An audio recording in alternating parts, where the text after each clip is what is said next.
Каде и да си, пред Божик, зад Божик, дома да си. Така велат старите. Традиционално во Македонија семејството се собира на вечера на Бадник. Се подготвува богата трпеза, исклучиво со постна храна, питулици, сарма, граф, компир, риба, зелни, ковоше и друго, што треба да обезбеди богат род на земјоделските култури во следната година. Во секоја куќа се меси кравјаче, пита или погача во која се става пара. Сите присутни во својот дел од кравјачето ја бараат парата и тој што ќе ја најде се смета за најсреќниот во годината што предстои.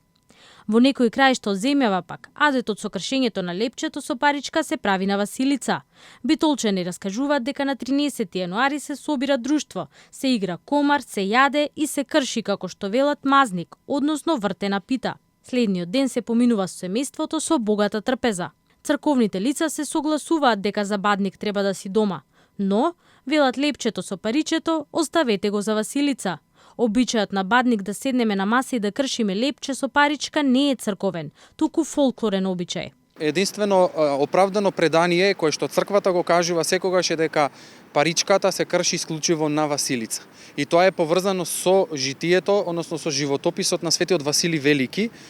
Таму има една случка кога тој собирал пари од верниците затоа што доаѓал царот кој што сакал да го разурне градот и тој ги собирал парите за да го подмити, односно на некој начин да го омилостиви, да не го прави тоа, односно да не им наштети на луѓето. Според него, царот загинал и не дошол до градот, пошто светиот Васили Велики се исправил пред дилемата како да им го врати богатството на луѓето. Не секој давал еднакво, значи некој давал например 3, некој 5, некој 10, некој 1.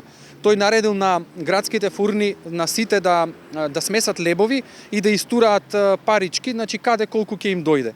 По Божјо чудо се случило кој колку што дал, толку и да му се врати.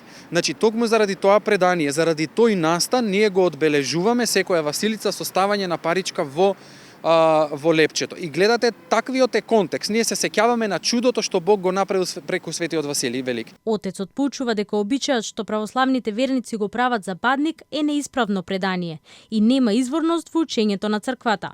Вели, Бог не би извоил никого за да го направи посреќен од другите. Каква категорија е среќата? Сега мене ќе ми падне паричката, па јас ќе имам среќа. Зошто повторно Бог би изделувал некој затоа што ќе му паднела паричка? Значи јас мислам дека треба тој обичај кој што е повеќе фолклорен отколку религиозен и верски, да се полека да угинува на време на Бадник и да се префрли да се прави за време на Василица.